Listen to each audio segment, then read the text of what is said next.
Class 9 আজকে আমরা কার্যক্ষমতা শক্তি চ্যাপ্টারটার লাস্ট থিওরিটা করব আর সেই সাথে কিছু প্রবলেমও দেখব। তো লাস্ট থিওরিটা স্টার্ট করি। আমরা জানি যে যান্ত্রিক শক্তি দুই রকমের হয়, একটা হলো স্থিতিশক্তি এবং আরেকটা হলো গতিশক্তি। তাহলে যান্ত্রিক শক্তি, কোনো বস্তু যান্ত্রিক শক্তি বলবো গতিশক্তি আর স্থিতিশক্তির সমষ্টিকে।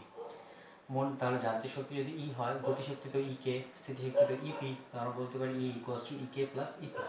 অর্থাৎ কোনো মুহূর্তে কোনো বস্তুর যা গতিশক্তি আছে এবং যা স্থিতিশক্তি আছে দুটির যোগফলই হলো সেই মুহূর্তে বস্তুটির যান্ত্রিক শক্তি। এবং একটা কথা বলে রাখি, গতিশীল বস্তুর মধ্যে গতিশক্তি থাকে। আর অনেকের একটা মিসকনসেপশন আছে যে স্থির অবস্থায় থাকলে তার স্থিতিশক্তি থাকে না, এমন কোনো ব্যাপার কিন্তু নেই। স্থির অবস্থায় থাকলেই যে স্থিতিশক্তি থাকবে এটা না। গতিশীল বস্তুর কি স্থিতিশক্তি নেই? থাকতেই পারে। দেখো, আমরা জানি স্থিতিশক্তি হয় দুই কারণে, একটা হলো অবস্থা এবং আর হলো অবস্থানের পরিবর্তনের জন্য। ঠিক আছে? তো গতিশীল অবস্থাতেও তার যদি অবস্থা বা অবস্থানের পরিবর্তন থাকে তাহলে তার স্থিতিশক্তি থাকতেই পারে, যেমন আমরা এই উদাহরণটাতে দেখব। আজকে যে থিওরিটা ফার্স্ট আমরা স্টার্ট করব সেটা হলো অভিকর্ষের অধীনে পতনশীল বস্তুর যান্ত্রিক শক্তি সংরক্ষণ। মনে করো এটা হলো ভূমি। ভূমি থেকে এইচ উচ্চতায় এই অবস্থানে একটা এম ভরের বস্তু রাখা আছে। এই বস্তুটা এই অবস্থানে আছে, জাস্ট ধরে রাখা আছে।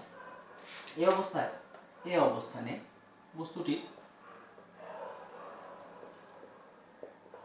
বস্তুটির যান্ত্রিক শক্তি ইকুয়ালস টু গতিশক্তি প্লাস স্থিতিশক্তি। এবার গতিশক্তি কত? যেহেতু সে স্থির, গতিশক্তি 0।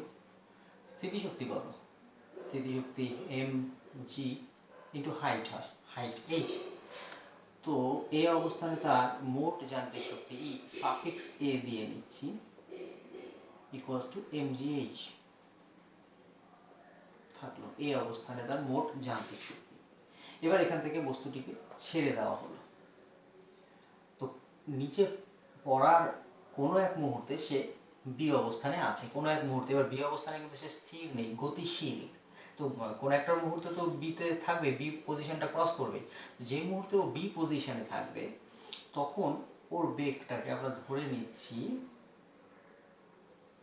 ভি ড্যাশড, বা ভি ড্যাশ না ধরে আমরা v1 দিয়ে ধরছি ওর স্পিডটা। এখানে ওর প্রাথমিক বেগ কত ছিল? 0। বাড়তে বাড়তে বাড়তে এখানে বেগটা হয়ে গেলো v1, বি বিন্দুতে। আর এটাও ধরে নিচ্ছি যে এ থেকে বি এর দূরত্বটা হলো এক্স। তাহলে এ থেকে বি দূরত্বটা যদি এক্স হয়, ও তো নিচের দিকে শুধুমাত্র অভিকর্ষের অধীনে পড়েছে।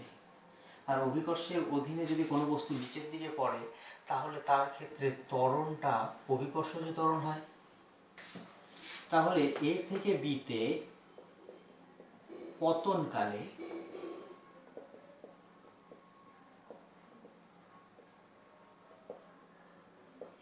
দেখো V square equals to U square plus 2as সমীকরণ অনুযায়ী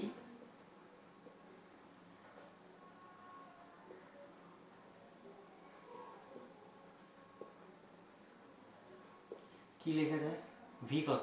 অন্তিম বেগ v1, তাহলে v1 square equals to you তো 0, 2gs। এস এখানে সরণ কত? এখানে লিখে নিচ্ছি ভি হলো v1, ইউ হলো 0, এ হলো জি এবং এস হলো এক্স। তাহলে v1 স্কোয়ার ইকুয়ালস টু কত হয়ে যাবে? 2gx। আচ্ছা, এটা থাকলো, আমাদের কাজে দেবে। সুতরাং বি বিন্দুতে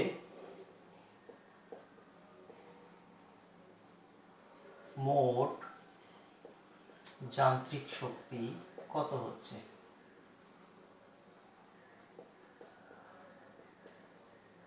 ই suffix B equals to E K plus EP, গতিশক্তি প্লাস স্থিতিশক্তি। এবার গতিশক্তি কত? হাফ এম, বি বিন্দুতে ওর বেগ কত? v1, তাহলে half M v1 square plus EP কত? mgh। এইচ মানে ভূমি থেকে উচ্চতা। এবার বি বিন্দুতে যখন সে আছে তখন তার ভূমি থেকে উচ্চতাটা হলো এতটা। এবারে গোটাটা এইচ, এইটুকুটা এক্স, তাহলে এই উচ্চতা কত হবে? নিশ্চিত এইচ মাইনাস এক্স। তাহলে এমজি এটা হয়ে যাবে h মাইনাস এক্স। আবার v1 স্কোয়ারের ভ্যালু আমাদের জানা আছে, v1 square equals two 2gx। যদি এখানে পুট করি তাহলে দেখো half m into 2gh plus mgh minus mgx, যেটা সলভ করলে পরিষ্কার পাওয়া যাবে mgh। অর্থাৎ বি বিন্দুতেও, এটা h না, এটা x ছিল, x, বি বিন্দুতেও মোট যান্ত্রিক শক্তি এ বিন্দুতে মোট যান্ত্রিক শক্তি সমান হচ্ছে। এবার চলো দেখি বি থেকেও আবার তো পড়ছে, এখানে তো স্থির নেই, গতিশীল। তো এখান থেকে যখন পড়ছে পড়ছে পড়ছে কোনো একটা মুহূর্তে ও জাস্ট ভূমিতে পড়ার ঠিক আগের পজিশনটাতে আছে। এই পজিশনটাকে আমি সি বিন্দু ধরে নিচ্ছি, ভূমিতে পড়ার জাস্ট আগের মুহূর্ত। এই অবস্থায় তাহলে আমি লিখতে পারি বি থেকে সিতে পতনকালে, বি থেকে না, এ থেকে নিচ্ছি, এ থেকে সিতে পতনকালে, সেক্ষেত্রে V square equals to U square plus 2as সমীকরণ অনুযায়ী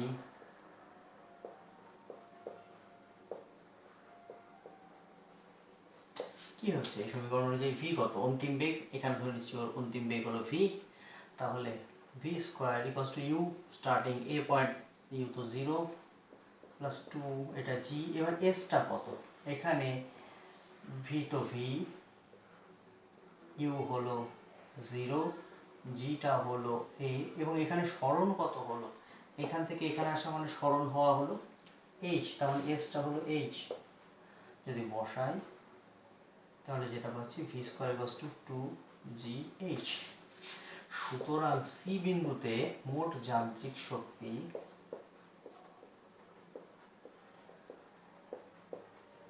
বস্তুটি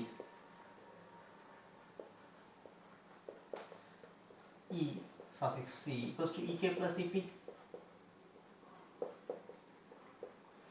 equals to ek কত, half m V square, V স্কোয়ারের জায়গায় একবারে ডাইরেক্ট 2gh বসাচ্ছি, প্লাস ইপি কত, ইপি হলো m ইন্টু জি ইন্টু হাইট। এবার সি বিন্দু মানে ভূমিতে চলে আসছে, উচ্চতা 0 ভূমির থেকে। এবার এটা কাটাকাটি গিয়ে আমরা পাচ্ছি ইসি ইকুয়ালস টু mgh।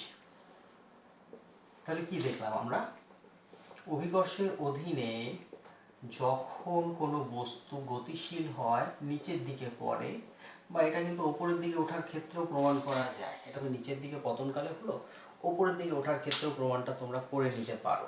চলো তোমরা যে যে ওপরের দিকে ওঠার ক্ষেত্রে এটা প্রমাণ করতে পারবে, তারা এটা প্রমাণটা করে আমাকে হোয়াটসঅ্যাপে এটা সেন্ড করবে, আমি দেখব। খুব ভালো প্রবলেম কিন্তু এটা তো অভিকর্ষের অধীনে পতনশীল বস্তু, এই একই জিনিসটা অভিকর্ষের অধীনে ওপরে ওঠার ক্ষেত্রেও এই যান্ত্রিক শক্তির সংরক্ষণ সূত্রটা প্রমাণ করা যায়।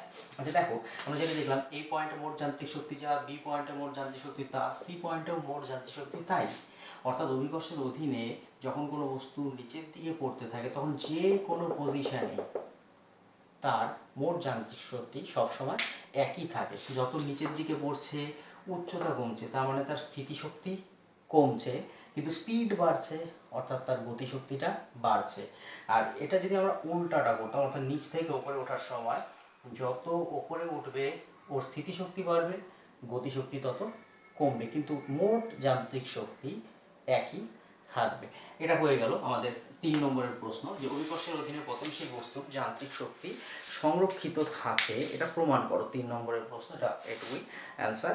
আর এটার উল্টাটাও কিন্তু করে রাখতে হবে, যে অভিকর্ষের অধীনে কোনো বস্তুকে ওপরের দিকে ছুড়ে দিলে তার মোট যান্ত্রিক শক্তি যে ধ্রুবক হয়। জাস্ট এটা একটা ইন্টারেস্টের জন্য তোমরা নিজেরা করার চেষ্টা করো আগে।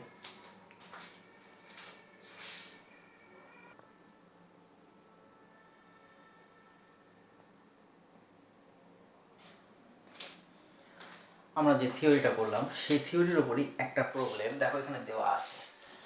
তোমরা ভিডিওটা পজ করে প্রবলেমটা দেখে আগে নিজেরা সলভ করার চেষ্টা করো, তারপর আমি চলো দেখব।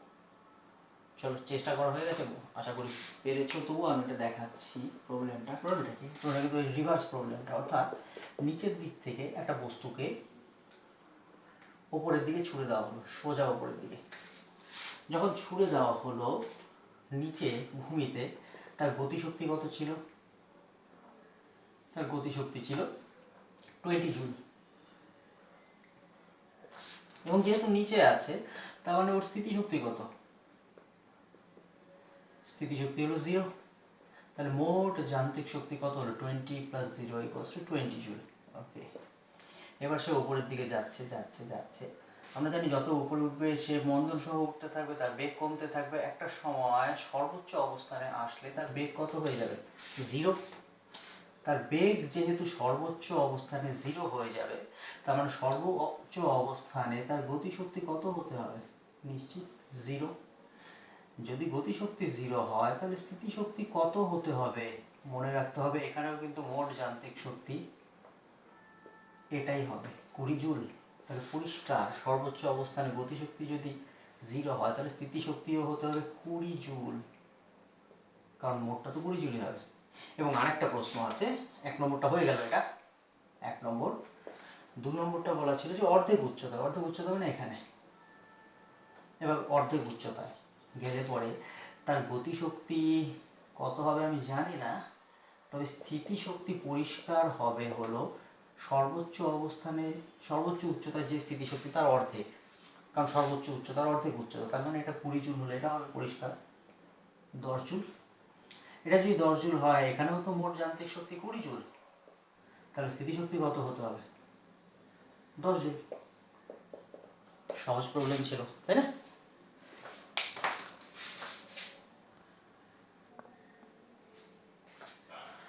এখন আমরা যেটা দেখব, গতিশীল বস্তুর গতিশক্তি এবং ভরবেগের সম্পর্ক। দেখো, মনে করো এম ভর একটা বস্তু ভি বেগে গতিশীল, তাহলে তার গতিশক্তি কত? Half M V square EK. আর তার ভরবেগ পি, ভরবেগ ইকুয়ালস টু কত? M into V. তো সর্বপ্রথম চলো ইকে থেকে স্টার্ট করছি। EK equals to half M V square. তো আমরা যদি কোণাগুণি গুণ করি তাহলে কত হচ্ছে? 2 EK equals to M V square. Both সাইডে যদি এম দিয়ে গুণ করি তাহলে 2 এম ইকে ইকুয়ালস টু হয়ে যাচ্ছে M square V square. M দিয়ে দুই সাইডে গুণ করলাম। এবার দেখো তো, এম স্কোয়ার ভি স্কোয়ারকে আমি লিখতে পারি এম ভি তার হোল স্কোয়ার। এবার এম ভি মানে তো পি, তাহলে 2 M EK equals to P square. পরিষ্কার পেয়ে যাচ্ছি পি ইকুয়ালস টু কত হবে? √2m ইকে। আচ্ছা, আবার আরেকটা জিনিস দেখো, এইখান থেকে যদি আমি ইকে বের করতে চাই, ইকে ইকুয়ালস টু কত হচ্ছে? EK equals to P square by 2m হচ্ছে। তাহলে পি এবং ইকে এর মধ্যে এই দুটি সম্পর্ক মনে রাখতে হবে। একটা মনে রাখলে একটা থেকে আরেকটা হয়ে যায়। তবুও দেখো, যদি পি বের করতে হয় ইকে থেকে তাহলে পি ইকুয়ালস টু √2m ইকে। আবার যদি ইকে বের করতে হয় পি এর থেকে তাহলে EK equals to P square by 2m। তো এই থিওরিগুলি শেখা থাকলে, এবার এই যে দুটো থিওরি শিখলাম এখান থেকেও বেশ কিছু প্রবলেম কিন্তু হতে পারে।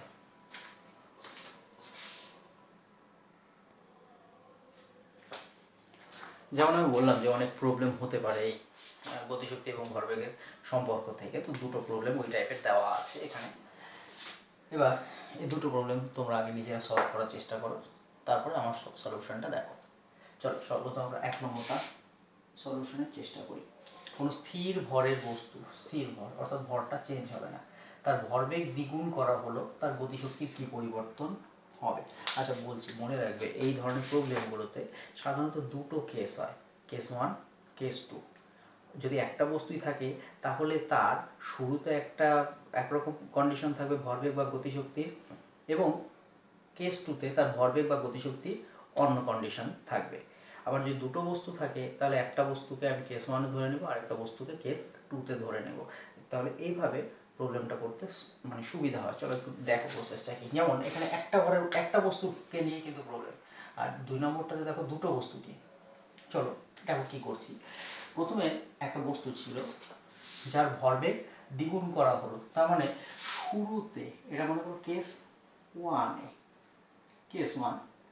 বস্তুটার ভর ছিল কত, এম। আচ্ছা, ভরবেগ দ্বিগুণ করা হলো, চলো তাহলে ভরবেগ কেস ওয়ান, তার ভরবেগ ছিল ধরে নিচ্ছি পি, তার গতিশক্তি ছিল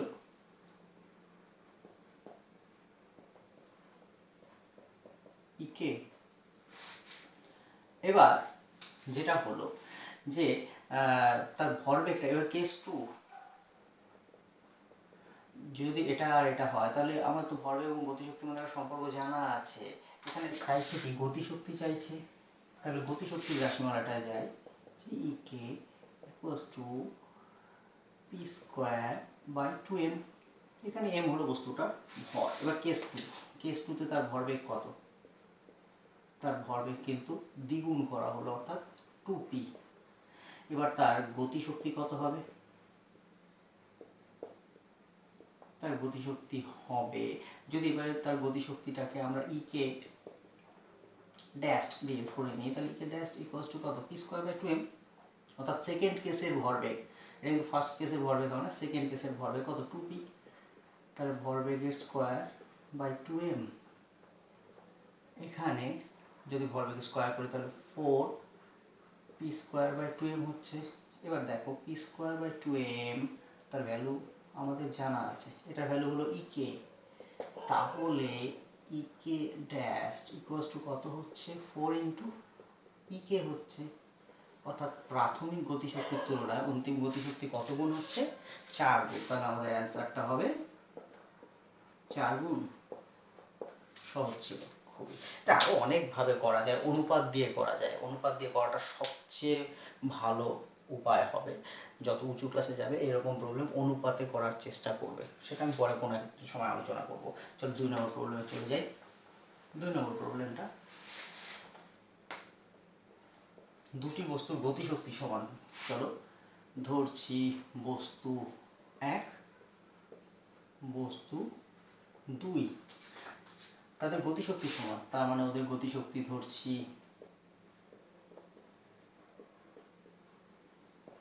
কে, এটারও গতিশক্তি ই K.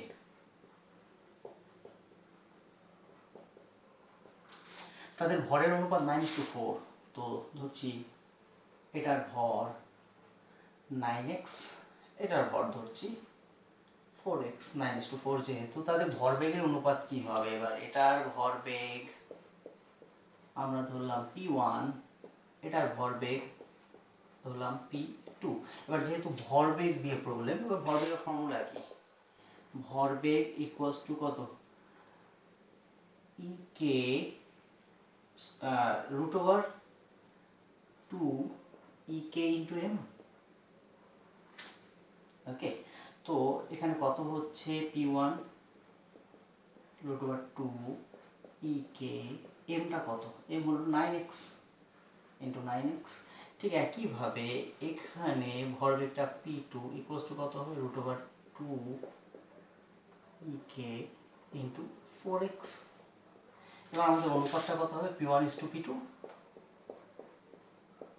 Equals to root over 2 E K into 9x is to root over 2 E K into 4x। Root E K কাটাকাটি যাবে, 2 2 কাটাকাটি যাবে, x x কাটা যাবে, √9:√4, দ্যাট ইজ 3:2। খুব ইজি দুটো প্রবলেম ছিল। এই টাইপের প্রচুর প্রবলেম কিন্তু বইয়ে উদাহরণে দেওয়া আছে, সেগুলি আগে ভালো মতো ট্রাই করতে হবে।